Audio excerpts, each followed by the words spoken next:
All right, everyone, welcome to Making the Argument. I am your host, Nick Freitas, and today we have a guest that I'm pretty excited about because Dr.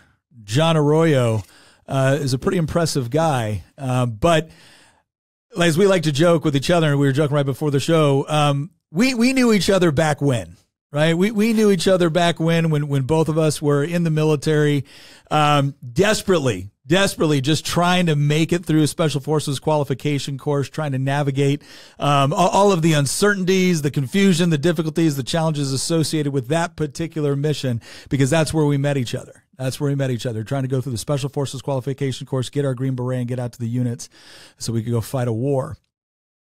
And John did. John fought the war. He fought it in Afghanistan. He fought it in Iraq, and he fought it in a way at home that nobody should have to. And he overcame something pretty significant. And John has got a story to tell. And it doesn't start with what happened on that day, but it is a part of it.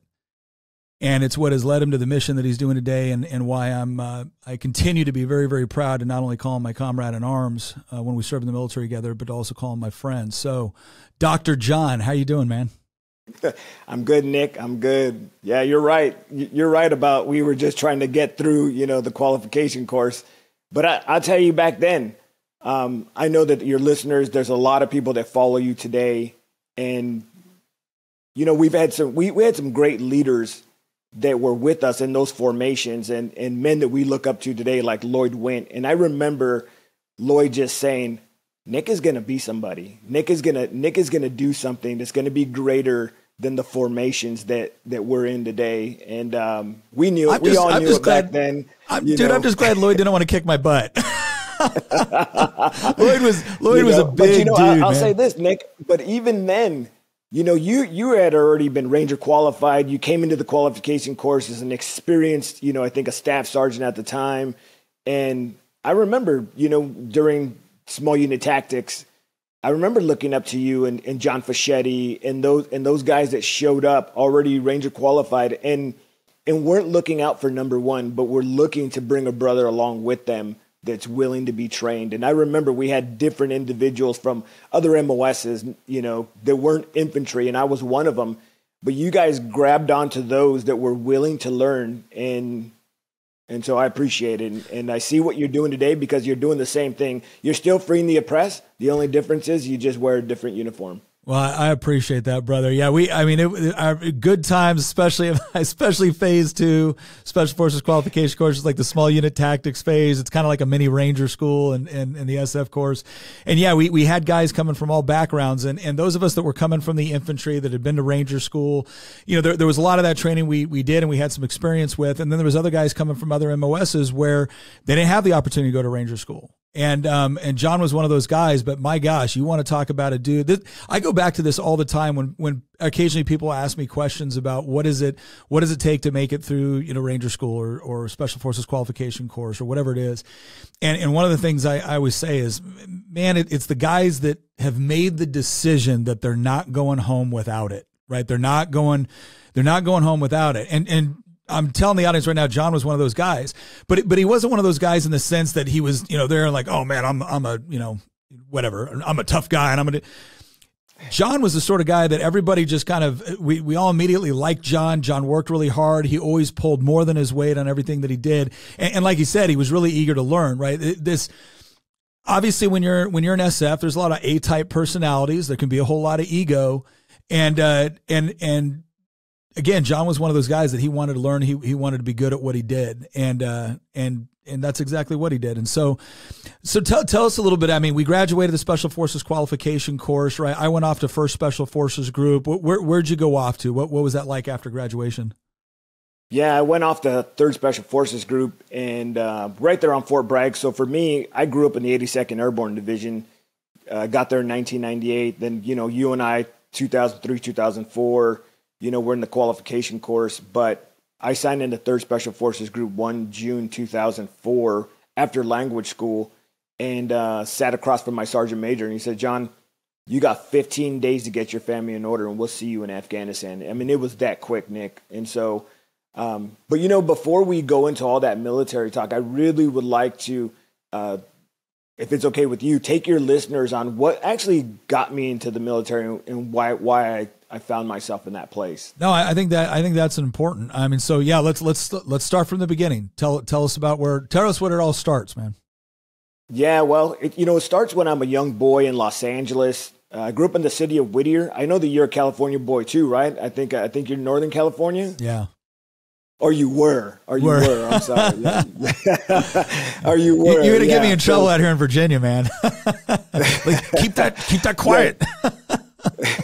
So I grew up in Los Angeles. My dad dies when I'm like 5 years old, and I didn't realize, and I know that we're going to talk about this more in the back part of this interview, but my dad dies when I'm like 5 years old, and I grew up, Nick, probably about we grew up in the same era. In the 80s, it was Tony Hawk skateboarding it, and everything was cool.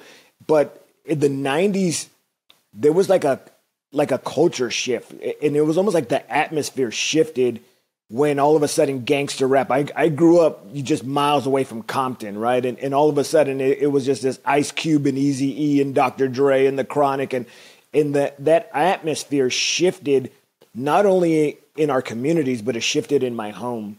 And I believe that because there was, when there's no train conductor, the train's going to go off the rails. And I had a good mother and a good grandmother and a good family and good women in my life, but my biological father wasn't there. And so my brother began looking for a dad as I was looking for a dad. So I looked up to him, and he got involved in gangs. And so what do most people do? They follow those in front of them. I looked up to my bigger brother, and he got into gangs. And so that's what I did. And really, as I look back now, Nick, it was really an orphan heart for us, because I was looking for approval. I was looking for affirmation. Why? Because there's two things that happened. I never heard my dad say, "I love you and I'm proud of you."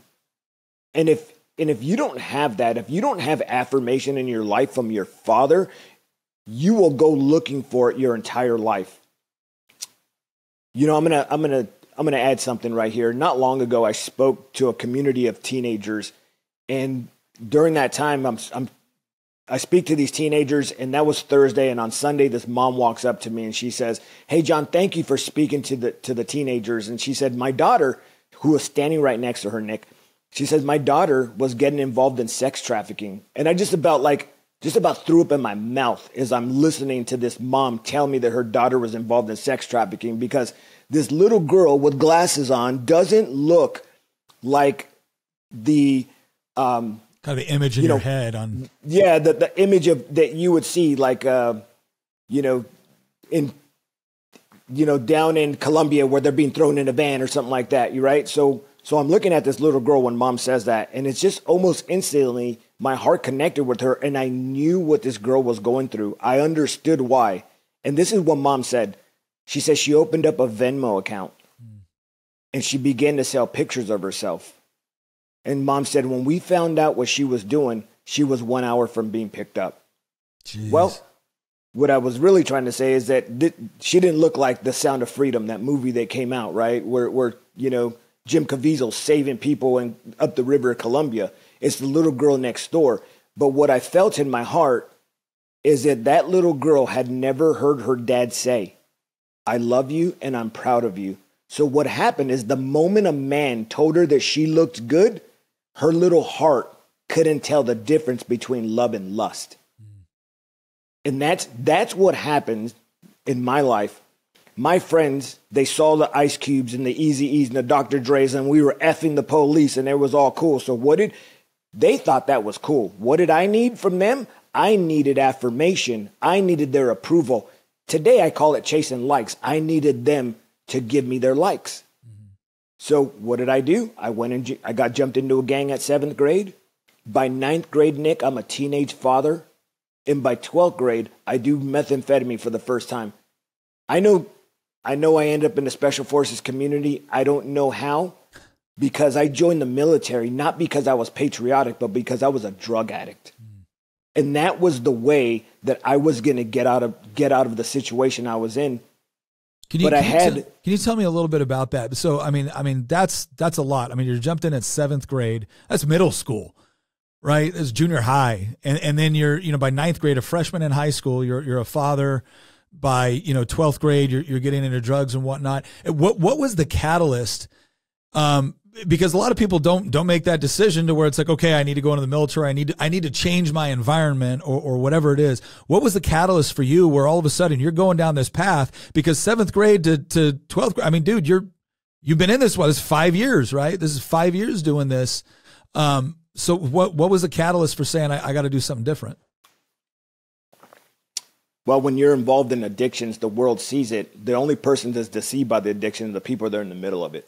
Everybody sees it. It's just the people that are in the middle of it. And so my grandmother had a praying grandmother. I often laugh, when I'm out doing public speaking, I'll tell people, I had this 4-foot grandmother who prayed for me. And that's honestly the truth, Nick.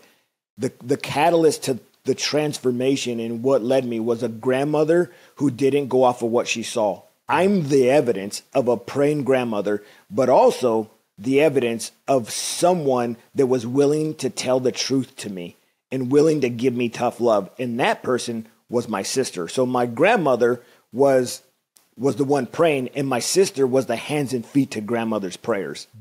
So that's one of the things that is the catalyst. And my sister came up to me one day and she said, "Hey, look, we see right through the addictions." She's like, "You're going to come and live with me because I'm going to make sure that you don't end up a loser and give your son exactly what you received." Right? You said it in this video that we were talking about before.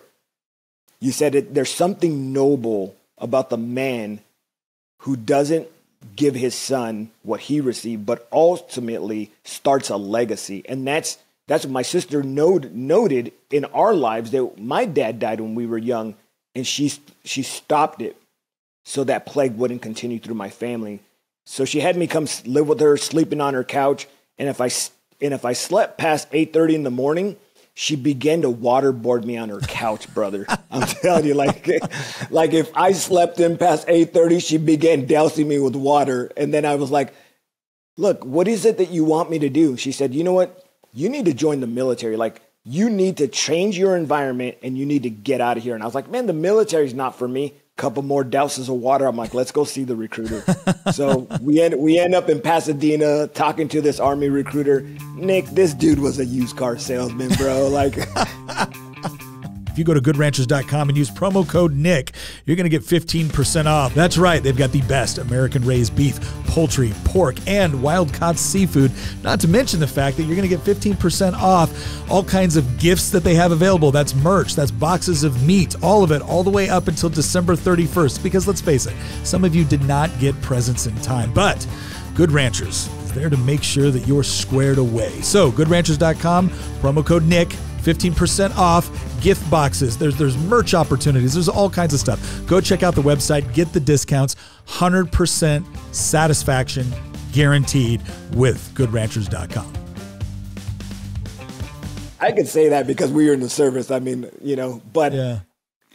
He was good. He was a good guy. But I told him, "Hey, look, I'm not here because I'm patriotic. I'm here because I need to change some things." And I took the military ASVAB, as we all did, and I scored a 29. I scored a 29 on a test. You needed a 30. I mean, that's it. And here's why, Nick. Here's why I scored a 29 on that test. Because I was a people pleaser. When I was a class clown, I was in class trying to make everybody laugh while the teacher's giving the lesson. The teacher kicks me out because I'm a disruption.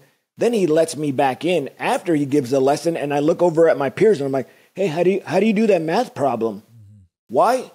I was too busy seeking affirmation my entire life, and it all stemmed, Nick, because my dad wasn't in my life. And don't get me wrong, I had good men in my life, but there's something that happens when a father's not there. And so that's what happened. Long story short, I end up in the military. I go back, I take the ASVAB, I score 31. I score a 31, 2 points higher, score 31, and I tell the recruiter, "Hey, look, I'm not interested in this being a career. So do you have truck driving? Like, all the men in my life are truck drivers. I just need a discipline and a skill, and I'm gonna turn around and come right back home." And he was like, "No, soldier, it's not truck driving. It's motor transport operator." Like, yeah. I'm like, okay, brother, whatever. I ended up a truck driver in the 82nd Airborne Division, 1998, Nick, and that's where it all started. But, you know, I said this recently. The Army didn't make me a paratrooper. Obviously, they did, you know, by giving me the skills. They didn't make me a Green Beret.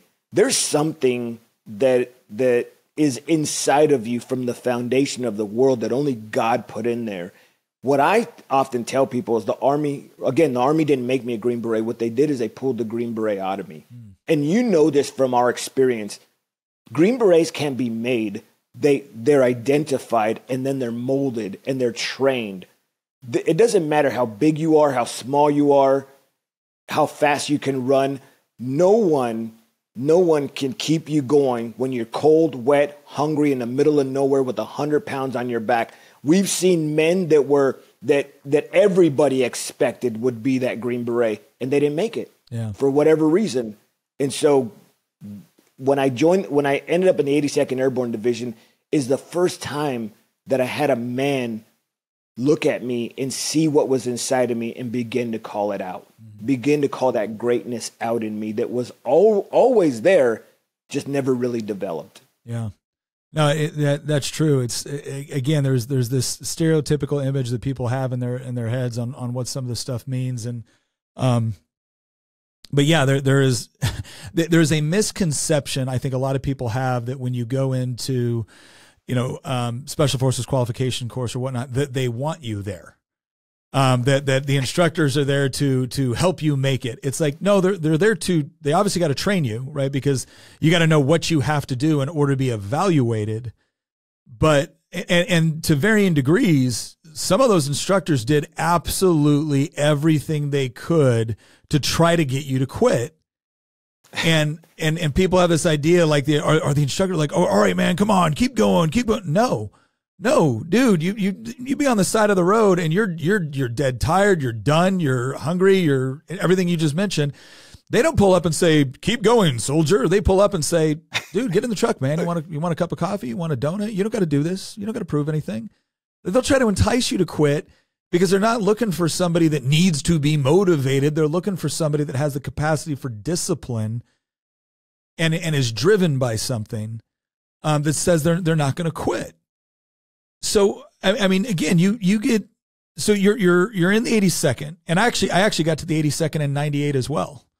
I was second of the 325, got there in like October of 98, I think November of 98. I went over to the 25th before I went to the Q course. What was the impetus for you to go from 88 Mike, driving trucks and whatnot? I'm assuming you're an 88 Mike. Yeah. So driving trucks and whatnot, doing the motor pool operations or motor transportation operations. What was the motivation to go from, hey, I want to do that to, now I want to do one of the hardest things in the United States military? An orphan heart. So what happened is, so still and seeking I didn't realize that this until recently, is again, that orphan heart just showed up in uniform and it hides itself in esprit de corps, right? So here I am in the 82nd Airborne Division, Fort Bragg, North Carolina. I get there December 98, and there's no war going on. I think it was Kosovo. You may have been on one of those Kosovo trips, but that was the only thing going on. But if you're on Fort Liberty or Fort Bragg, whatever they call it today, it's hard for me to remember Liberty because I've known it for 15 years as Bragg. But but what happened is my peers in the 82nd were like, oh my goodness, the Green Berets, the Rangers, they're the best. Well, takes me back to when I was a young 7th grade kid. What did I need from people? Mm-hmm. I needed affirmation. So I started telling, honestly, Nick, I had no intention on becoming a Green Beret. What I had intention on doing is telling people that I was going to go be a Green Beret. Got it. That was it. What I was looking for was their fanfare. I just needed people to be like, because when you're in a unit, especially a truck driving unit, transportation, and I start talking about how I'm going to be a high-speed Green Beret, everybody's like, oh man, Arroyo, he's cool, man. Dude, did you hear Arroyo's going to selection? He's going to be a Green Beret. And I was just like, yeah, bring it. Give it to me. Yeah. Give it to me. Give me that pat on the back. Until one day, one of the guys that was in my unit had been to selection and got selected, was going to go to the Delta course. And he walks up to me and he says, hey man, either go to selection or shut your mouth. And I was like, oh shoot. Okay. So I put in my packet to go to selection. I had to put up or shut up at that point. Yeah. So I had to do something. I put in my packet, and September 10th, 2001, I start selection. I'm in Camp McCall, September 10th, 2001. And September 11th, the colonel pulls us in the classroom and he says, and this is day 2 of selection for me. Yeah. He says, men, we're now a nation at war. Nobody believed him. Yeah. Everybody we just assumed it was part of the scenario. Yeah. And, but he wasn't lying. He said, if you want to be a part of what's going to happen in the next few years, you're in the right place at the right time. I made it, Nick, all the way to the end. 24-day non-select. I don't know how I made it past those gates that normally they kick people out if you don't make it through this gate, but I made it all the way to the end, and I got boarded, and the colonel pulls me in, and he says, John, we're concerned that you're not going to make it to the qualification course because of your academics. And he said, if you want to be a Green Beret, you're gonna have to try out again. He's like, thanks for stopping by. And Nick, a lot of people don't know that. You know, I didn't graduate junior high. I was just passed along because I was too busy being a people pleaser. In high school, the teacher's assistant in summer school after high school gave me the answers to this test I needed to graduate one class. I mean, I failed or cheated, failed the ASVAB, made it by 1 point. I mean, I was just there by the skin of my teeth on most things academic. So when the colonel tells me, John, you're not smart enough, that's what I heard. When he said you're not going to make it through our qualification course, what I heard is, John, you're not smart enough. Mm-hmm. And I walked away with that identity, I guess. You know, well, one, I didn't have a dad. I was never affirmed or approved. And then when you get told, hey, bro, you're just dumb. You're not going to make anything of yourself. Well, it just goes in line back with what your life had been like, what you had been trying to get affirmation your whole life. And so now they're just affirming everything that you've thought of yourself already as you've been people pleasing. Well, and you've got to go back to your unit too. And, you know, guys are going to talk smack, you know, they're going to give you, they're going to give you a bad time. So what did you make up in your mind? I mean, as soon as he told you that, did you make up in your mind pretty quick you were going to go back to selection, or did it take some mulling over? No, I never thought I was going to go back to selection. I was like, I'm never going through that again. Yeah. I was like, I'm never going through that again. You're not going to get me to do it they made you do all the land nav and the trek, and then they're like, do it again.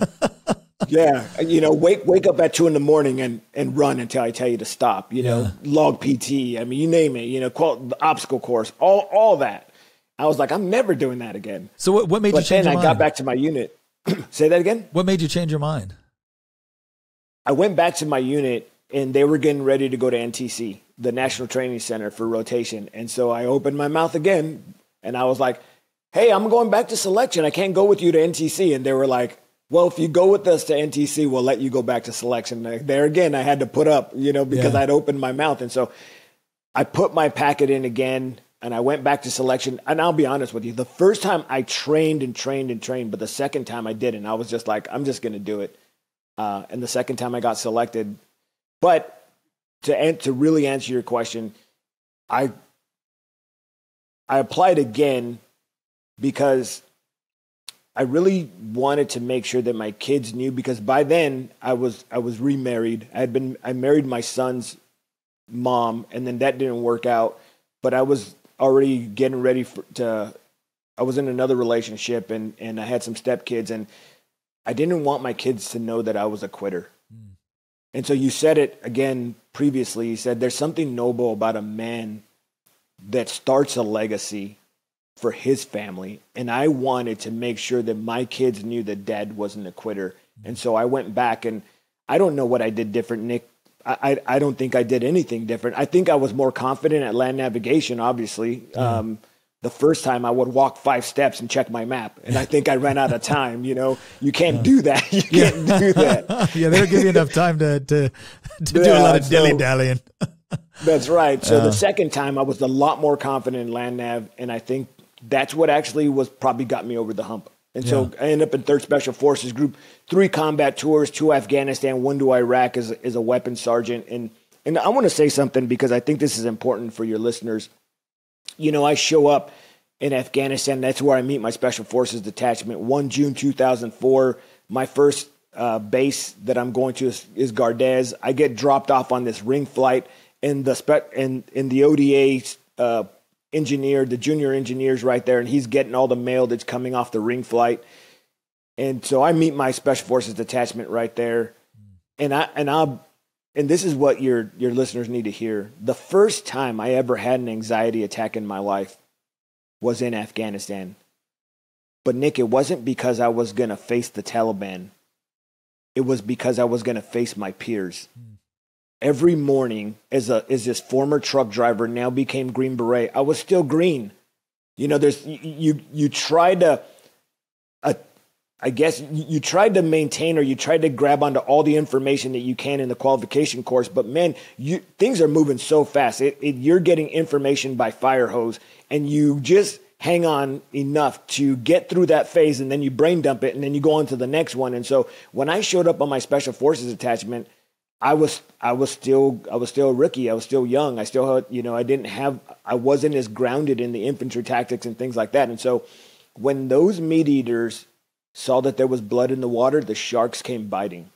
Yeah. And man, I remember 8 a.m. every morning, I would have an anxiety attack before we had our team meeting. And then I ended up taking that stuff home, Nick. I ended up bringing that anxiousness and that anxiety and that fear, and I brought it home. But there's also something I also brought home. I brought home that alcoholism that Dad used to do, right? That's my dad died of alcoholism. He actually, well, if I didn't say that, that's what he died of. He died of cirrhosis of the liver at 34 years old. Jeez. As we talk about legacy again, people don't know that you're gonna impart onto your children something. Well, for me, I just did what Dad did.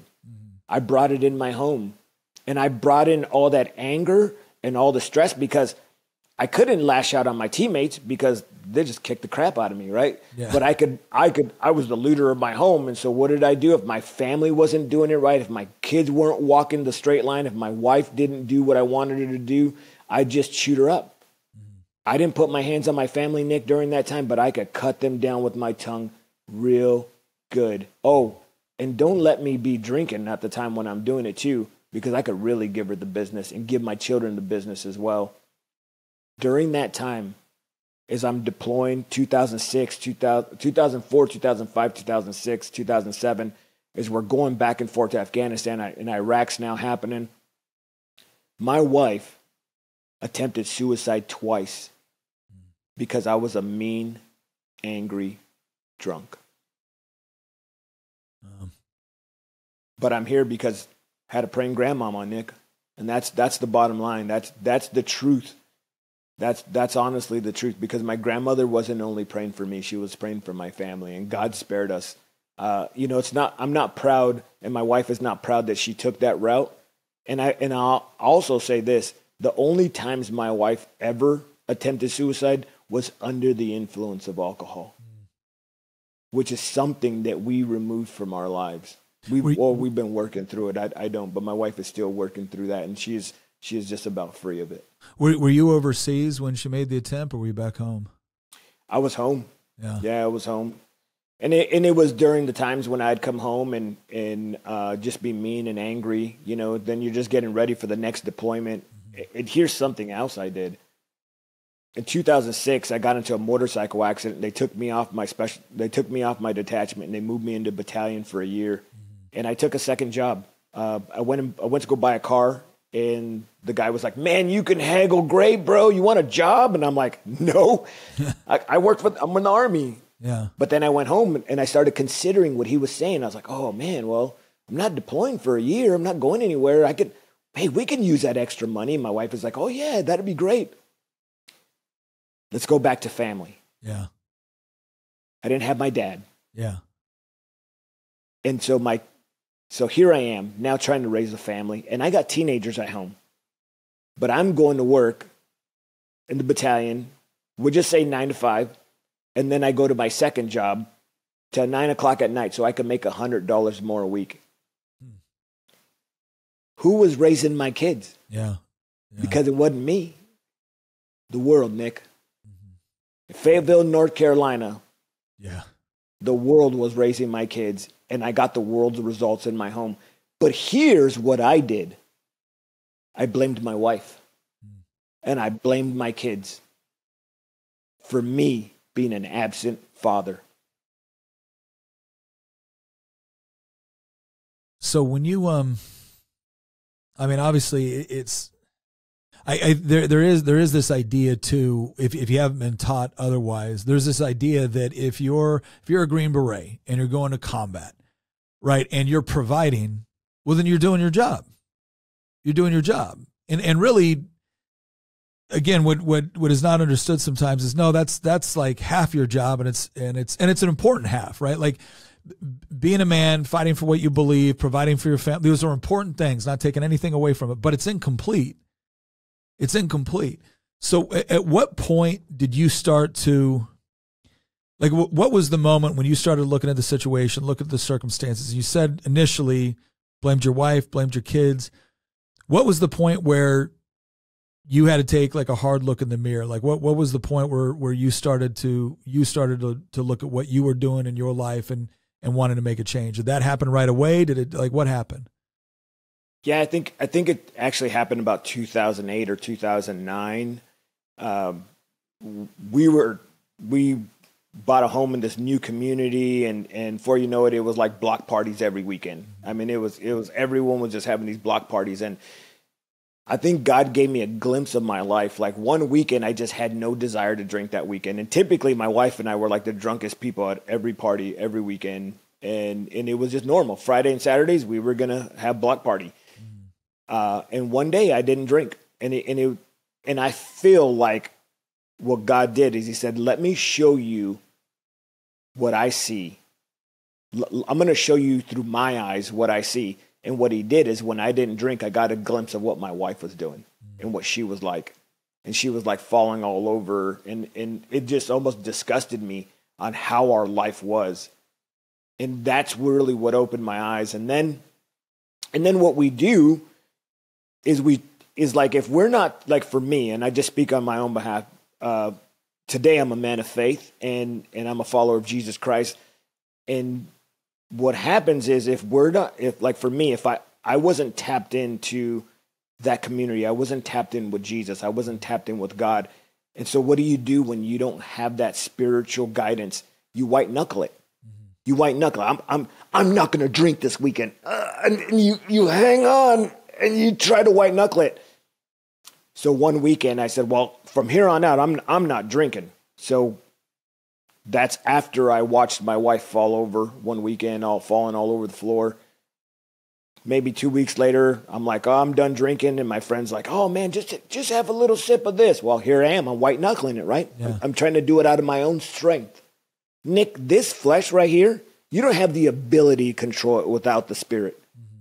You don't. The Bible says that your spirit and your flesh are with war with one another. And so what happened is, here I am at a party and in the same environment with all the same people, trying to be different. And so I'm sitting there, and this guy's like, here, drink some of this moonshine. I made it with cinnamon, bro. Just take a little sip. And I wake up the next morning with phone calls saying, hey, man, do you remember what you did last night? That was the catalyst to change, and we hit rock bottom. Here's what happened. I was told that night that I wasn't gonna drink, that I hit on every wife at the party. My wife was at the same party, but she was just as drunk as I was, so there's no way for her to be able to take care of me or protect me from myself. So we walked into a church in 2009 there in Fayetteville, North Carolina, and that's where it started. That's where the change started. And I walked into this church, And I'd been there before. And I remember, this guy walks up to you and he's like, "Hey, brother, come to our men's group." And I'm like, "I'm not going to your men's group. I already know I'm not going to your men's group." And so I just kind of take his card. And before I even get home, it's thrown under the seat. But this day in 2009, when I walked in the door, I knew that I was there to stay. That's probably the best way to say it. And that's where things change. And I'll be honest with you, Nick, we drug the old life with us as God began to transplant us in like a tree. This is the best way I can explain it. We were like a tree that was uprooted and then replanted, because what happens because a lot of the things that we were doing and the lifestyles we were in, we were these roots like a tree. They go deep. Some of them were relationships of our friends, of our peers, Green Berets, that were not good, that were not healthy for my family. Yeah. So when I'm getting transplanted, God began to cut away all those roots, all those belief systems, all the alcoholism, all the addictions, everything that was in my life. And it didn't feel good either. Some of those relationships I had for years. Yeah. And that's when things began to change. So things and I was going to say, so things are starting to change, right? You're starting to get plugged in. You're starting to make, and again, you guys are starting to make kind of more fundamental changes, right? Like you said, it's not just the white knuckling. It's not just saying I'm gonna like power through this.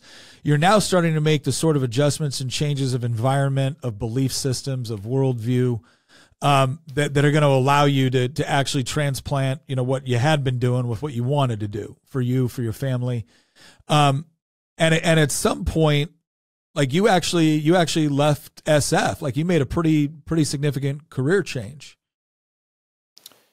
Yeah. Like what was the catalyst with that? Was that part of this? Was it different? Why? Well, I hit 10 years in the military and I started thinking about how I was going to feed my family after. And I was looking around. There was a lot of people that were starting to do contracting. Everyone's like, "Oh man, I'm going to go to Iraq and go be a contractor and I'm going to make this big money." And I'm like, I don't want to do that. Mm-hmm. And again, I thought back to the guy that didn't have the education. Yeah. And I was like, I don't see myself building a range and being a Green Beret and training people and all that other stuff. And so I started to consider, how am I going to feed my family beyond the uniform? Because Nick, I was an average Green Beret, man. I'll be honest with you. And it seemed like the more I realize this now, I can look back, the more I tried to put badges and tabs on my shoulder, the more I failed. Because I believe that God didn't cause me to fail, but he used it. Because what I was trying to do is I was trying to put a badge on my chest that would say, man, if I'm a jump master, if I'm a ranger, then I've made it. Then, man, I finally became the man that I said I was going to be. But that can never replace the emptiness in your heart. So what I was doing is I was trying to, as a Green Beret, fill my chest up with all these accolades and build my portfolio so that, so that I could feel the emptiness in my heart, but it was going nowhere. Yeah. And I wasn't achieving everything. So I began to start looking at what was like beyond the military. And I started talking to the warrant officers and the officers, and I said, hey, look, talk to me about education. Talk to me about, do you have a certification that says you're certified in this and you get paid at that? And just all these questions about how I was going to feed my family later. And I applied to this active duty green to gold program. Nick, I'm the dude that failed almost everything or had to recycle, had to do it over. I'm serious. I was the strong ranger, bro. You know what I mean? I was the guy that let me share with the audience that reference real quick. So we used to have a joke in the military. You can be a strong ranger or you can be a smart ranger. And strong rangers usually had to recycle, had to do a lot of push-ups, had do a lot of extracurricular activities in order to get with the program. But yeah, so when he says I was a strong ranger, I want everyone to understand what that reference is. And so, and let me clarify, I never became Ranger qualified, but I just use that as a reference point as I was the knuckle drag. I was the guy that I used my strength or, even when we were in small unit tactics, I remember saying, hey, let me carry that rucksack. It's the heavy one because I wanted to prove that I was that I wanted to be there to all the other guys. But anyways, so when I applied to this active duty green to gold program, I never thought I'd get accepted. Never. But I do. And I can look back now, Nick. I can look back now and I can see grandma's prayers. I can see God's hand on my life now. The college I end up getting accepted to is a Baptist college, but I wasn't there for a theological degree. Mm-hmm. But when you end up at a Baptist school, even though you're there for an arts degree, you still got to take religion courses. So I can see little by little along the way where God was beginning to call me. He was beginning to mold me. And it all started in 2009. And here's what I think your listeners need to hear as well. My grandmother, she died in 2007. She never once got to see me ever speak on stage. She never got to see the transformation in my life. But it's not because she was faithful. It's because God is faithful. And she didn't go off of what she saw, and I said it earlier. She prayed me through, and I believe her prayers were as active today as they were when she prayed for that young gang member boy that didn't have a father. And so I believe God honored her. God honored her and all that. So anyways, I ended up applying, getting accepted, and I go to college. And when I graduate college at this Baptist college, I graduated with a 3.9 GPA, ranked number 80 in the nation among 4,000 ROTC cadets. Wow. That's the first time, Nick, that I've ever crossed an academic stage. And I'm talking about, I know we crossed the stage to get our, diplomas as Green Berets, but that wasn't really like an academic, that was almost like an achievement, like an award at the end, But the first time I ever crossed an academic stage is when I lined up, I believe, with what God wanted me to do. And it wasn't me trying to achieve and put another badge on my chest.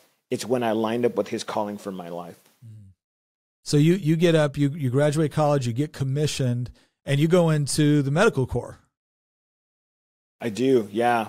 I chose medical because, I had some former team leaders that were like, go infantry. And I'm like, no, no. They were like, you need to be an infantry officer. I'm like, I'm 36. I'm not 20 years old like you were, I got T for trained. I got that t-shirt, brother. Yeah. Like I'm good. No, so medical's everywhere, Nick, and I was in the medical administration side. And so I'm like, hey, I'm not going to be a PA or a doctor, but hey, if I ever need to feed my family, no matter where I am in the world, I can work somewhere in the medical community. Yeah. Yeah. So where do you get, that was my thought process. Yeah, no. It makes sense, right? You're like a lot of guys wish they thought more about what was going to happen once they got out of the service.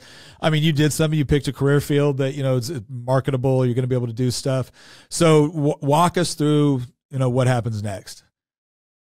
Yeah. So, I speak to my branch manager and, really my assignments manager. We all have assignments managers and where we're going. And it was a lot easier back then to be able to call them up and try to work deals. And so I said, look, man, I've been on Fort Bragg my entire career since 98. I know what's going to happen. You're going to send me right back to the 82nd Airborne Division because I'm airborne qualified. I'm Green Beret. And I'm going to show up in the, first 325 and this young lieutenant ranger, this, young captain's going to be like, let's see if we can shoot better than the Green Beret. Let's see if we can run faster, And so I'm like, let's see, I don't need my career at 15, 16 years in the Army to be a selection event every day. I was like, let's go somewhere else. Yeah.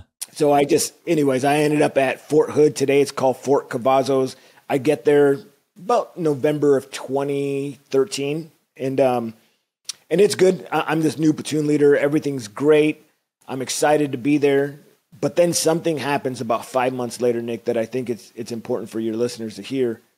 So we'll fast forward 5 months. I'm now this platoon leader. Things are going good. It's a Wednesday. It's April 2nd of 2014.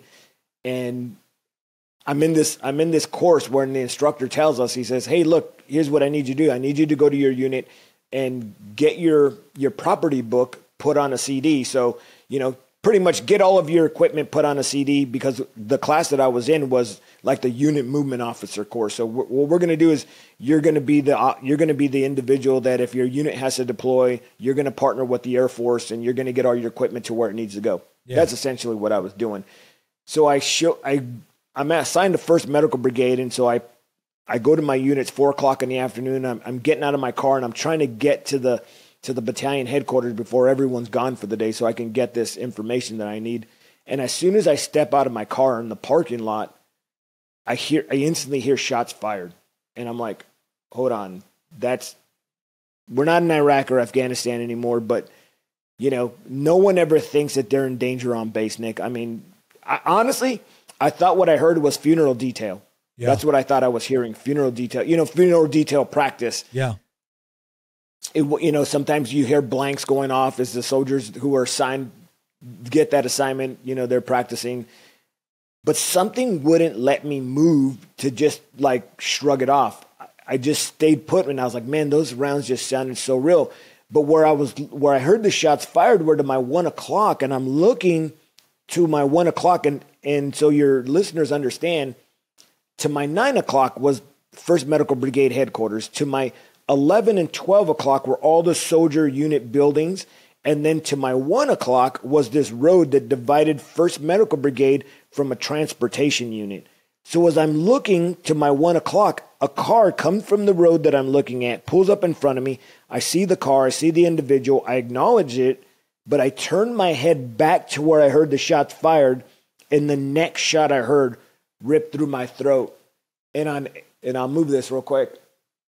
But on April 2nd of 2014, what I was actually hearing is one soldier that was on a shooting spree, and he was shooting at everybody he saw. So as he was driving down this road and the soldiers were standing behind their buildings, he was shooting at them, pulls in my parking lot. I look to my right, and he puts a 45 straight through my throat, severs my jugular vein, goes through my voice box, and travels into my right shoulder. Nick, we're Green Berets. And we know what bullets do to people, and we know that we're trained to put bullets in certain areas that's going to stop people. So for someone to take a 45 point blank through their jugular vein, they essentially go straight across their neck and all the way to their right shoulder. That's a kill shot, brother. Yeah. We know that. That's a kill shot. People don't live through that. Yeah. And so when I'm shot, he turns, drives off, and I turn away from him. So he goes off to my left, goes towards my 11, 12 o'clock, and I move away from him back towards my 5 o'clock, and I just try to get away from him, try to get back towards my car, just looking for safety, and I fall flat on my face, and my life is pouring out. And, I share this story often. Nick, it should have took me seconds to bleed out and die there on the ground with a 45 that just severed my jugular vein, went through my voice box, my neck, my throat. As I'm laying on the ground, here's what I didn't think about, Nick. Do you remember all the stuff that I was talking about before? All the accolades, all the badges, all the tabs, all the likes, all the achievements that I was hoping to get, all the stuff that life tells us. If you have this, then you have it all. If you have this, then you made it. If you have this, then you achieved. If you have this title, then John, you made it. Because that's what the world had told me, and that's what I went after, all because I didn't have identity in myself. And so here I am, my life is pouring out on the ground, and everything that I tried to be, everything I tried to achieve, in that moment, not one time did I think about it.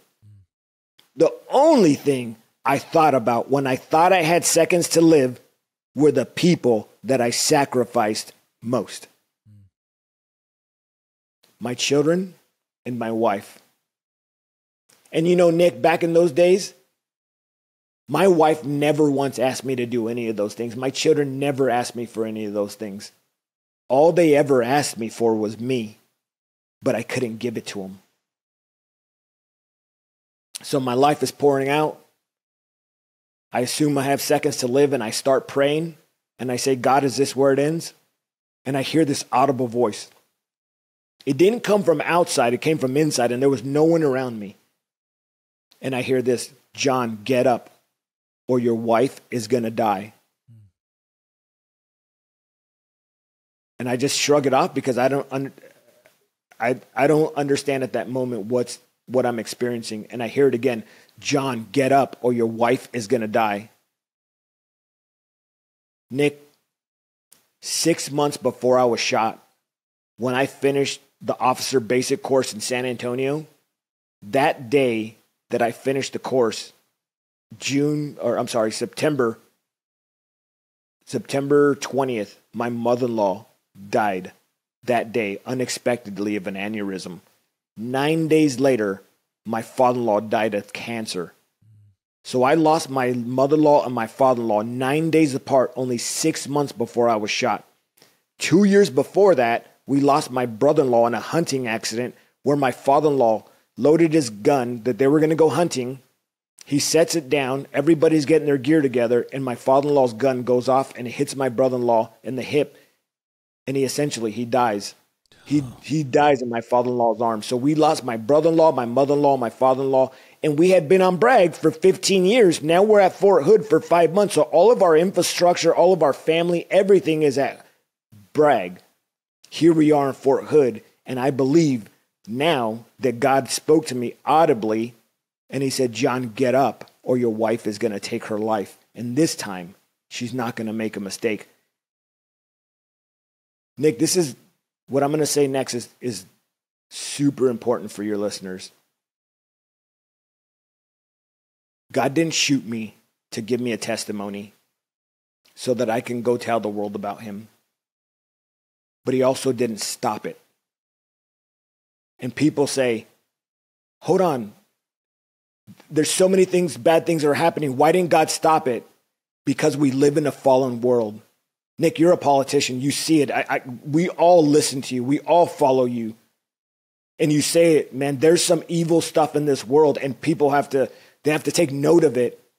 Well, we live in a fallen world, and the Bible says that it's going to rain on the just and the unjust.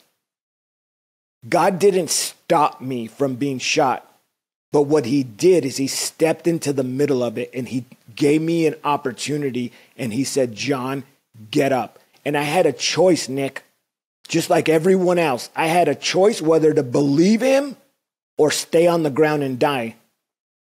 And the truth is, it was easier that day to stay on the ground and die. Most people would have said, oh, Angel, John, before he hit the ground, honey, he was already gone. But I would have knew. So God didn't stop me from being shot, but what he did is he stepped into the middle of it, and he told me to get up because your family is worth it. And as I laid on the ground, just like going back to selection the second time, my family was worth it. Because what would have been my legacy? I've said this multiple times. You've said this. There's something notable about a man is going to ensure that he leaves a legacy for his family, even though he didn't have one. What was going to be my legacy if I chose to stay on the ground and not trust the voice that spoke to me to tell me to get up or to even try? It's like going to selection the second time. Why did I go back? Because I didn't want my kids to know that I was a quitter. So here I am on the ground and my life is pouring out. What am I going to do? I had to try. Whether I was going to live or not, I had to try. And I get up and I just start walking and I grab onto my throat. And I'm walking, I see a soldier walking towards me from a distance, and I'm trying to get to this soldier. And Nick, 4 o'clock on Fort Hood, it should be a sea of soldiers, but there's only one walking towards me. And I'm trying to get to him, and I assume as soon as I get to him, he's going to help me. He gets 10 feet in front of me, and it's a soldier that shot me. We meet face to face, only 10 feet apart. And the only thing I can say, Nick, the only way I can explain it is there was divine intervention. He looks at me, looks to the left and right like I wasn't even there. And he turns, walks into the brigade that we were both standing in front of. He shoots 3 more people, walks out the back and kills himself. That day he shot 19 of us. before you say something, I want to add this real quick. So I shoot off to the right and I try to get away from him. And some soldiers, they're standing behind the windows because now people are starting to be alerted that things are happening. And so one of the soldiers that ran to me to save me, he later told me this. He said that they're all standing in this building and they're watching, and all of a sudden they see me coming across in front of them, and they said this is what alerted them to me. They said it looked like I had a red scarf flapping in the wind, but it was the blood squirting out of my neck. And one of the soldiers yells out, "Dang, that dude is bleeding." But that guy that yelled that, Nick, didn't run and save me. He didn't even run to help me. A good majority of them stayed behind the wall, stayed behind the glass in protection. And I think, Nick, as a nation, everything that you've been talking about, everything that I'm saying, is that there's some people bleeding. And we've been the ones, like the Joshuas and the Calebs, that have been called out, that are willing to run and willing to speak up for the fatherless and for those that are not willing to speak up and have a voice, because we weren't only called to free the oppressed in uniform. We were called to free the oppressed before the foundation of the world, because Luke 4:18 says this, "The Spirit of the Lord is upon me because he's anointed me to free the oppressed." So, my gosh. So you're going through this. The guy finally, he shoots himself. So the threat's been neutralized. But yeah, like you said, you took a 45 ACP to the jug. Like that's not a so what happens next with respect to, medical personnel showing up on site, getting you to the hospital? I mean, that had to be an incredibly tough recovery. I mean, you're sitting here talking to us and this dude shot out your voice box. So I'm guessing there was some steps in between now and then. So what happens next? What happens next? Yeah, so there's some soldiers that ran to me. They get to me. They throw me in the back of a truck. For those that would remember that, I say they Dukes of Hazzard me. To the hospital. But they get me there to the hospital there on Fort Hood, Darnell Army Hospital, and there's a doc that intubates me, and he does it, and it's another divine intervention, because if he didn't, my neck was swelling so much it would have closed off my airway.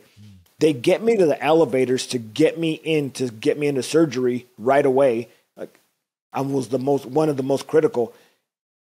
So I get to the elevator doors open. They go to push me into the elevator, Nick, and two doctors come running out because it's a mass casualty situation. Again, there's 19 of us shot, plus the shooter, he killed himself. So there's 20 people injured, some dead.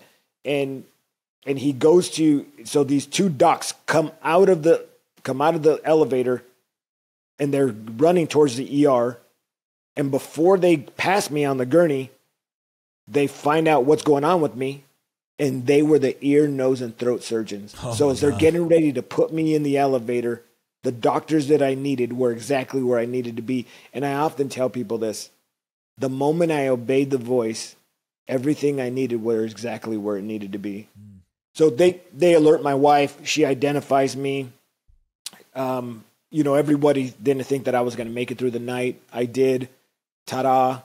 And then my recovery, they moved me to San Antonio, Texas, and I began to recover there. I spent 4 years in some pretty serious recovery. I was in the hospital for a month, I would say a month. I wasn't able to speak. I had a trach in my neck for 6 months. Maybe about 3 months. I had a trach in my neck. They weren't sure if I'd ever get my voice back, but just along the way, just miraculous things. God just began to do things in my life and heal me physically. He began to heal me emotionally as well. I was shot on base by a broken soldier.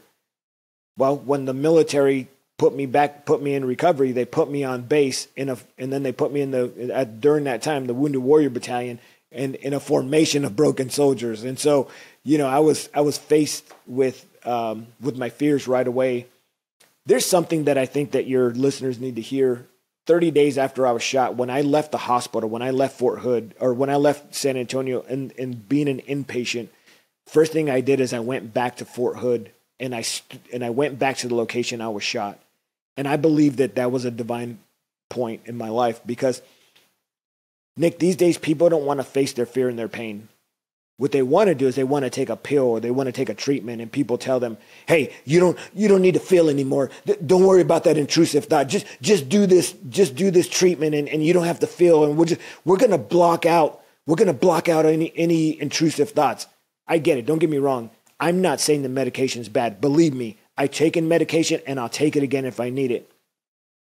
But I went back to Fort Hood, and I didn't know why I was doing it, but now I look back and I understand why. I went back to face my fear and my pain, and I stood on the very place I was shot, and I claimed victory over it. And there's a picture that I have. It's in one of my books, but also I share it often. And it's me with my hand in the air with a trach in my neck and my other arms in a sling. And if I didn't go back there and face that fear and that pain, I don't believe I would ever been able to move forward. Because what happens is, if you don't deal with the root of where your pain initiated, then you will chase symptoms your entire life. You will then take a pill or need a treatment if you don't deal with the root. Going back to Fort Hood for me was the root. And I understand that not everybody gets the opportunity to go back to the place they were wounded, but they have counselors, they have pastors, and they can at least talk about it and go to those places. And so, medicine's not bad, but if you're taking it for 30 years, it's because you didn't deal with the root. You just managed symptoms your entire life. So let me ask you about that. I mean, obviously your family had been through a whole lot, because you had talked about how you behaved toward your family when you were still in SF and in between combat tours. You had the motorcycle accident, right? The block parties, all this other stuff. And as you're telling the story, it feels like things are starting to come together, right? You're changing environments. But then, your brother-in-law dies. So your wife's brother dies tragically. Your wife's mom dies tragically. Your wife's dad dies tragically. And now she's showing up at the hospital to identify you. Like obviously this is horrible for your family, as they're worried about you. They're wondering about the future, everything. But, you wake up the next morning and you're going through recovery. But what was that like for you, for your wife, for your kids in the hospital and going through that recovery time? Like walk us through that a little bit. Yeah. What people don't know, and I didn't know either, is that my wife went into shock that night, because just 6 months before she was in the hospital with all the bells and whistles and all the buzzer sound from her parents. And so when my family was trying to get information from my wife, she was shut off. She was in shock. So I leave the hospital, and they put me in a Fisher House hotel room with my son Mason. He's my stepson. He comes and takes care of me. So initially, the family comes together. It's like immediate healing, right? Yeah, hey, yeah. Dad lived. We're gonna make it. But how old's Fisher at this point? Yeah, so Mason at that point is like about 20, probably. He's probably about 20 years old, somewhere around 20 years old or something like that. And so he comes, because what happened is Fort Hood and Fort Sam are 2 hours from each other in Texas. One's in San Antonio. That's where I was recovering now, but I was stationed at Fort Hood, which is in Killeen, Texas, which is 2 hours. And so my wife, we had 4 dogs and 2 birds and a life going on. And so who's going to stop life? How do you dogs still need to get fed, man. They don't. I mean, life is happening. That's what a lot of people don't understand. When soldiers get injured, life's still happening. Things happen. People come in immediately to that acute situation, but eventually, that goes off and people got to go back to their lives. And so my son Mason came to come take care of me in this Fisher house. And during that time, I remember I did what every good soldier does. I just moved to the next objective. I didn't slow down for self-care. I didn't slow down to take an inventory of my wounds and what my wife was going through. all I was thinking about is, how am I going to stay in the military? They're going to kick me out. I just got wounded. They're putting me in this wounded warrior battalion. They called it a transition battalion. I wasn't transitioning anywhere. When they told me I was going in the transition battalion, I'm like, what are you talking about? I just became an officer so I can get to my 20 years to give my family a better life. Now you're telling me I'm transitioning? There's no way. So what did I do mentally? This hadn't caught up with this. And so what I did is I went to every company commander in that transition battalion and I began to ask them for a job.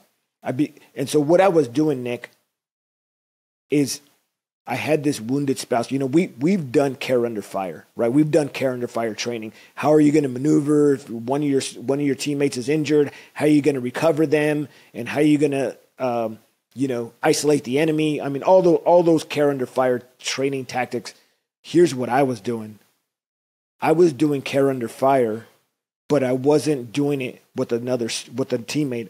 I was dragging a wounded spouse, and her wounds weren't external. They were internal. She was emotionally bleeding out because I didn't slow down long enough to triage my wife and get her help. And I wasn't doing self-care on myself and allowing the healing process to happen. Till one day, one of my case managers sits me down and she says, John, you need to slow down, and it's okay to heal. And Nick, it was almost like in that moment, like my grandmother was in front of me, and I finally listened, and my shoulders just sank, and I walked through the process of healing. And if God knew what I was going through, spoke to me and told me to get up, he was also going to ensure that he took care of me.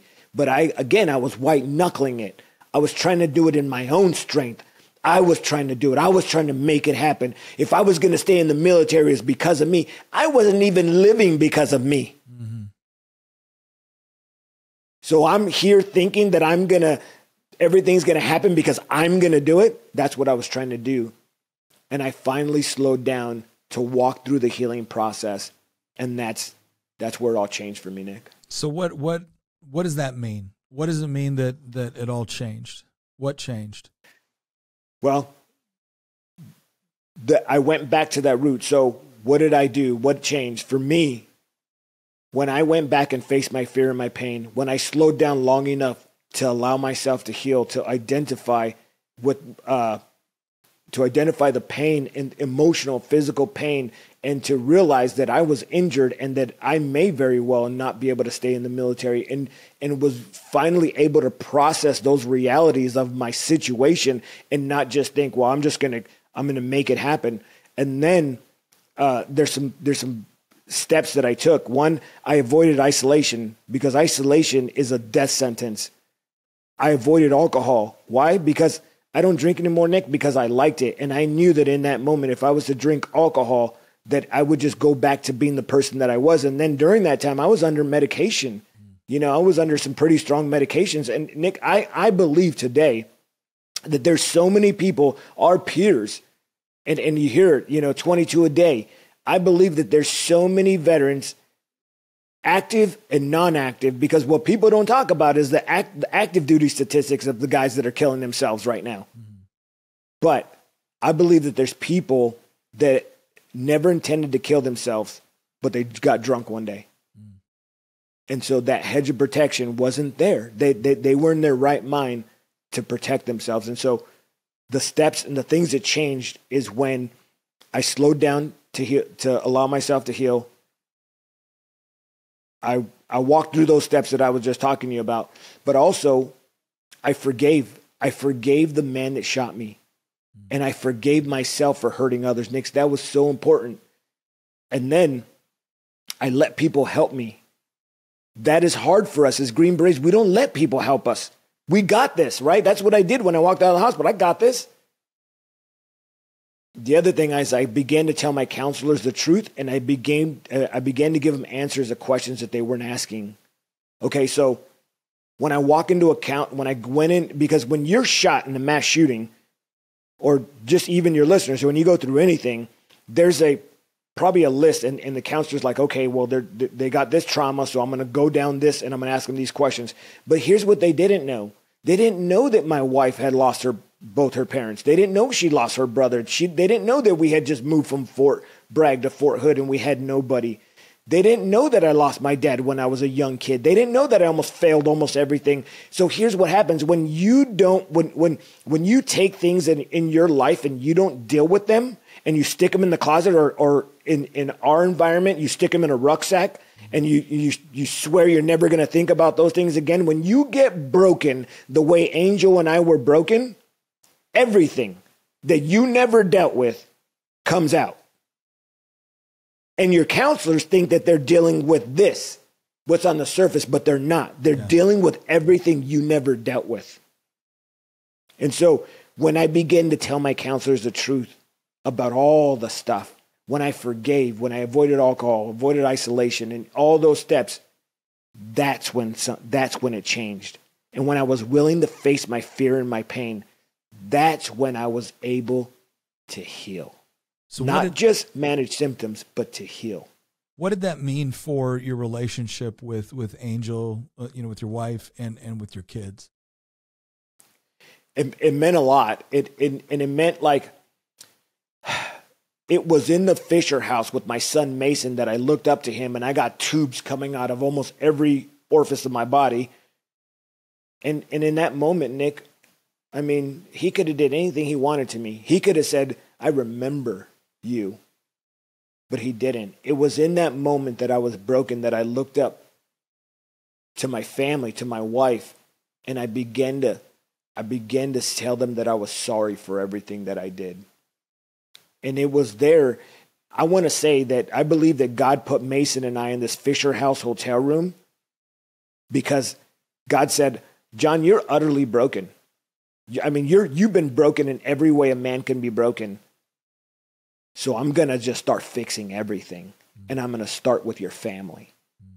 And so there was a lot of, I'm sorry, will you forgive me, that needed to happen. And it was in my brokenness that my humility came forth. Because it's Green Berets, man. I mean, what are we talking about? Yeah. Who says they're sorry? Yeah.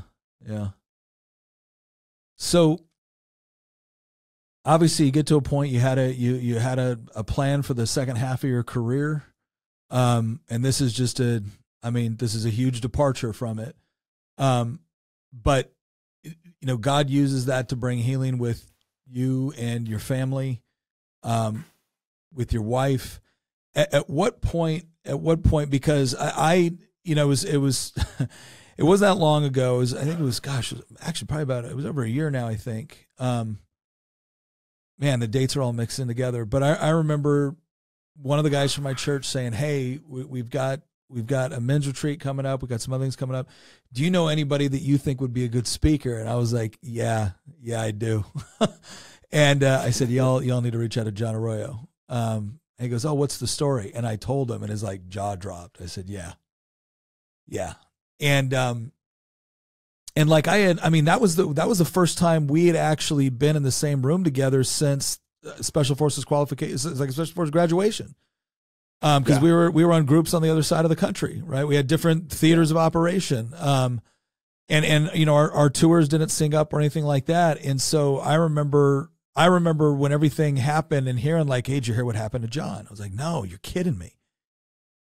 And then every once in a while I'd catch clips of stuff that you were doing or stuff that we were speaking at or whatnot. And I remember watching, I was like, man, yeah, this guy, it'd be great to have John out here. And it was wonderful to be able to catch up with you, to be able to meet Angel. But the thing that really I'll tell you, the thing that just impacted me is because, again, the last time I had met you, going through the qualification course, good guy. But if you would have told me John's going to be up on stage talking about how God saved him, his family, and how he sees it as how he sees it as a responsibility and a mission to be the sort of man that God has called him to be for his wife, for his family, and for all the other young men out there that, like you said, it is wonderful to be able to protect, preserve, and pass along a legacy that was handed to you what do you say to the guys that they don't have that? And we tell them is well, then it's yours to build. And I'm watching as my buddy John Arroyo, right? Who I'm thinking, yeah, cool guy, good Green Beret, right? But I'm watching you get up there speaking with just absolute power and conviction about this. And not just that, but the thing that impressed me the most, man, and this goes back to that whole idea of humility, was the absolute owning and taking responsibility for things that you had done and the way it had impacted your family, and saying, no, I did that. There's no getting around it. There's no sugarcoating it. I did that. And in some ways, God used this to bring me face to face with it, so that I could be the husband, the father, the man of God that he needed me to be. And what was the point where you and Angel started to see that, oh, this is the next chapter of our life, and we didn't plan this. This ain't us, but this is the next chapter. When did that moment start? Yeah, before I was shot, I never saw myself public speaking or doing anything in ministry or with ministry. I just saw myself as going to church on Sundays and Wednesdays because we had walked into church in 2009 and our lives changed. But after I got up off the ground, my want to's changed, Nick. The inside of me, something shifted inside of me. And I thought I was going to go work Fortune 500, go make money, take my skills as a Green Beret and partner them with my education now, being a former officer. And I was going to go tackle the world and go make the money and go live the life that every Green Beret talks about. I'm going to go contract and make that big money. And that's what I assumed. But during the recovery process, it was clear. I remember one day I was at a church and I had this question in my heart that wouldn't go away. And this is when I began to realize that God still talks to people. Not only the day I was shot, but so I'm at this church and I have this question in my heart. And the question is this: John, what are you doing? And so I stopped and I addressed the question. And this was over like a week period. I began to, pray and talk to God about it. And it was this: John, what are you doing? And I said, God, I'm going to church. You saved me. And I thank you. So I'm going to do what every good Christian does. They go to church. Mm-hmm. And he said, John, I didn't save you to go to church. I saved you to tell the world about me.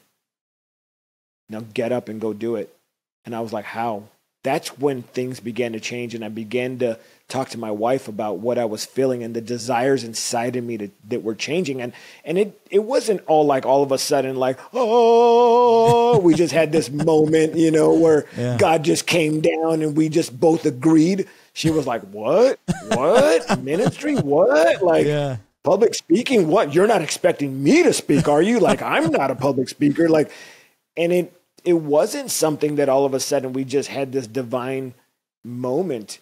And I'll be honest with you, Nick, my stepkids right now, and even my son in California, John Jr., they know God, but they're not at a level that Angel and I are at. They're still walking out their healing. They're still walking out their sobriety.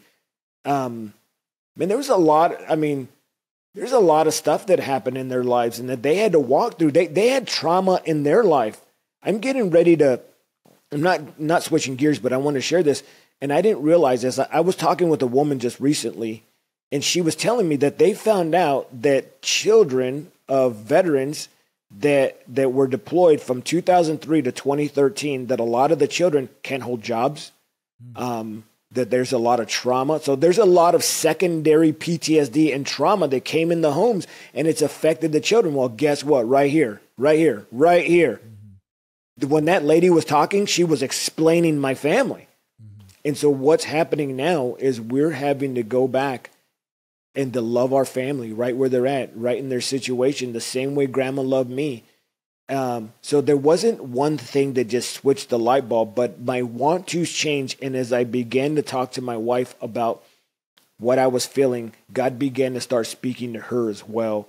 And that's the process that started. And it happened through our healing process. And again, we were hardcore drinkers back in the day. When I got up off the ground, the desire to drink alcohol left me.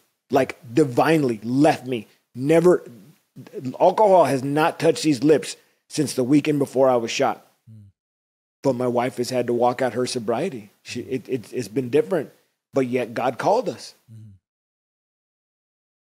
So what is that? I mean, again, it was great having you come out here, come out to Culpeper, Virginia, to be able to share with the men's group, and then coming in on Sunday and sharing with the whole congregation. Tell us a little bit, because there's two things. One, obviously you've worked with some various ministries. You're working on some other projects right now.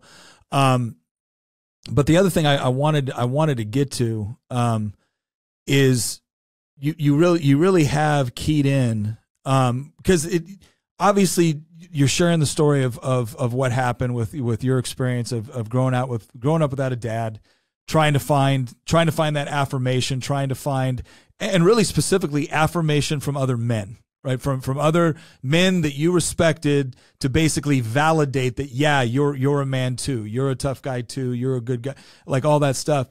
And then there's this, and that, you know, that encounter with God through everything that you guys had to deal with, both as an individual and as a family. But I remember when we were talking before the show, you're like, Nick, one of the things I really want to talk about on this is this brokenness that's going on within young men right now. And you are, I mean, you're way down that path. You experienced this. You're not talking about something you had to go off to school and study. You're talking about something that you lived through. Tell us about that chapter next, and like this step within the ministry that you guys are involved in. Yeah, a couple years ago, when I retired in 2018 and went straight into working with a minister. Maybe a lot of your listeners may know him. His name is Dave Reaver. He's a Vietnam vet, was disfigured throwing a phosphorus grenade, and so we stepped into full-time ministry in October of 2018 doing that. And then I would say probably about 2020, I began praying. Right, here I am in ministry, and I had got up off the ground in 2014. So God began developing me, and then in 2018, I'm on a staff on ministry. But in 2020, I prayed, and I just said, God, is there anything in my heart that needs healing? David prayed in Psalm 139, and he says, Lord, search my heart and see if there's any anxious thing in it, and if there's anything wicked, then show me. I didn't think that God was going to actually like give me an x-ray vision of my heart. And, but when you start asking for things, he's going to do it. And I thought it was going to be like, oh, well, John, you need to work on your pride, just make sure that you keep your pride in check. Cause you could easily, make it about yourself, cause you were a Green Beret, tip of the spear. But he begins to show me the things that are in my heart. There were wounds that needed to be dealt with. And one of them was, I never heard my dad say. And the second thing is, one day I was battling some stomach issues, and I had some friends pray for me, and I said, "Well, what's going on with my stomach?"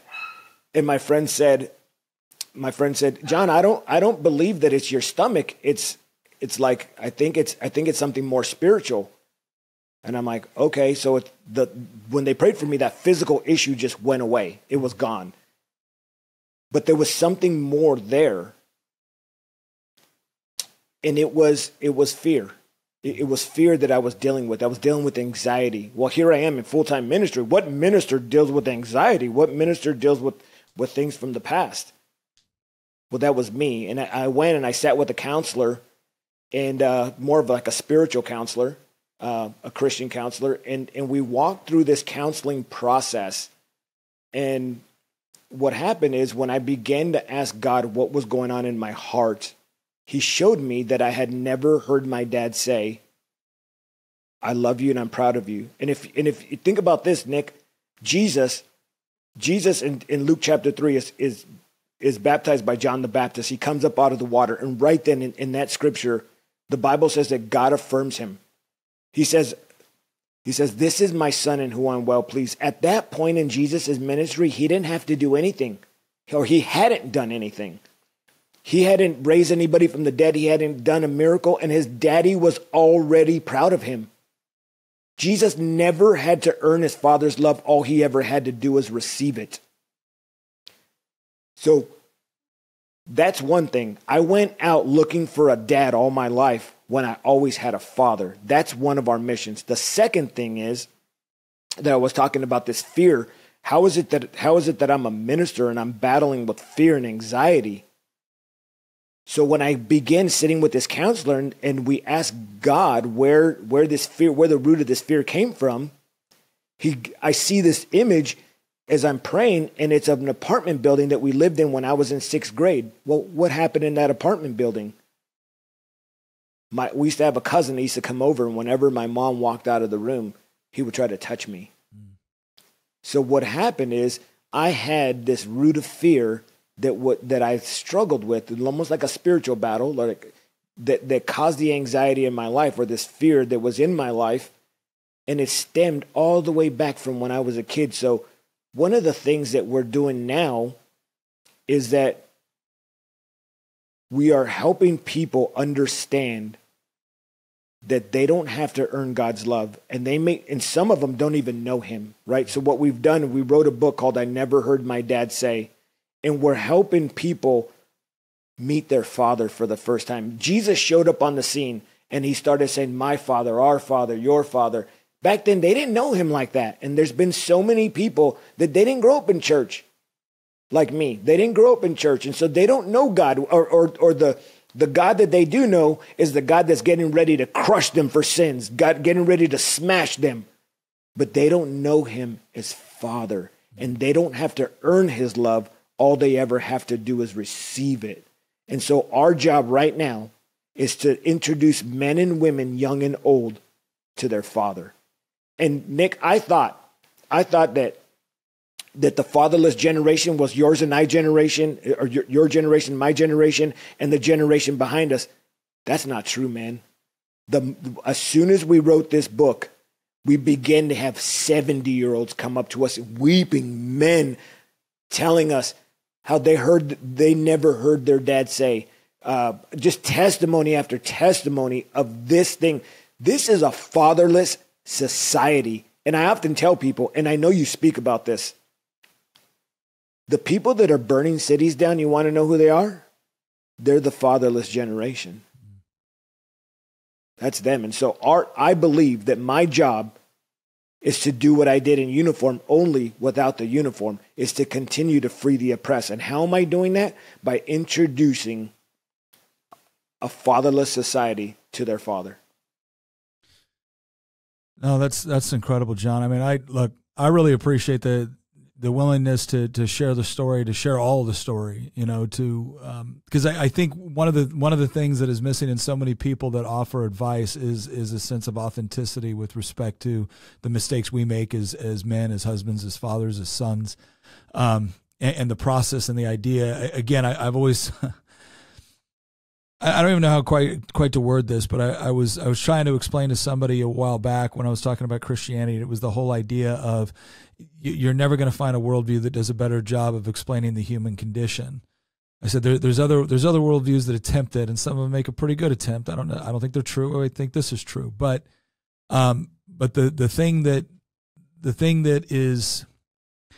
really moves is the redemptive quality of it, the redemption and the reconciliation that takes place first between you and God, and then that allows it to take place with the other people that you care about in your life. And again, your willingness to go out there, to be honest, to be able to share the story. I know it's, and again, it's this whole idea too, where I think sometimes we have this ridiculous notion that, well, I'll do it once I've reconciled everything. Once I've figured it all out, and once I feel comfortable that I'm worthy enough to go out and do that. It's like, dude, that ain't, you're never going to hit that. If you're waiting to be perfect before you do it, there was only one guy that ever accomplished that, and that was Christ. And he, again, we get out there and do it because we're commanded to be obedient. So I want to thank you for that, but I also want people to, where can people find out more about you? Where can people potentially reach out to have you come and speak? And where can they find out more about the book you've written and the importance of some of the work you're doing around that as well? Yeah, everything you just asked about, they could just go to getupwithjohn.com, and it's a one-stop shop. and all of our links to media, social media, what we're doing. Something that we're doing, 2 initiatives that we're doing right now is we're going into public schools. We're trying to get into public schools and in the military. The military keeps calling, Nick. They just keep calling. And, I honestly thought that I was going to be one of those ministers that travels all over internationally, like doing the revivals. But God keeps sending me back into the troops. And I believe I know why. Mm-hmm. It's because you and I smell like the sheep. So no, I will getupwithjohn.com. Yeah, getupwithjohn.com. We'll definitely put that in the links to the show. And again, I just want to reiterate, brother. It's once again, it's always an honor to have you as a colleague within the military, but it's a greater honor to have you as a friend. And so, thank you very much to you. Thank you to Angel. Thank you to your kids. And again, we look forward to keeping in touch, brother. So thank you very much for being here today. Thanks. All right, everybody. Thank you very much for watching. Please go up and check that out. Check out that page again. We're going to put the link in the description. Again, if you're someone that this is maybe a book you need to read, there's some more discussions. There's things you can find online where John has talked about his story and talked about other details we weren't able to get to today. Check that out. Check that out, because I can tell you right now from seeing the guy speak in person, I'm not saying I got all teary-eyed and weepy, but I think the dude next to me might have been cutting onions. I don't know, whatever it was. It has an impact. And for all you guys out there too, where you feel like, hey, maybe that's not your story. Maybe you did have a good dad. Maybe you are working to be a good father. I will tell you right now, there are always aspects where we can improve, where we can again continue to either protect that legacy that we were handed to improve and pass along, or if we're building one from scratch, what John has to say is impactful and it's going to make a difference. So once again, thank you very much for joining us, and we'll see you next episode.